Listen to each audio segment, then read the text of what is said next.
విజయవాడలో ఇవాళ పలువురు ప్రముఖులు బీజేపీలో చేరారు.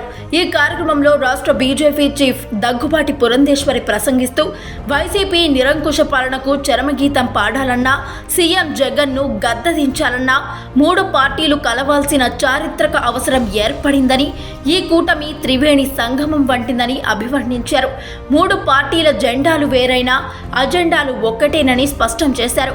3 పార్టీల కూటమి ప్రభుత్వం ఏర్పాటు చేస్తేనే ఏపీలో రామరాజ్యం సాకారమవుతుందని అన్నారు. ఏపీలో టీడీపీతో కలిసి వెళ్లాలని మా అధిష్టానం నిర్ణయించింది.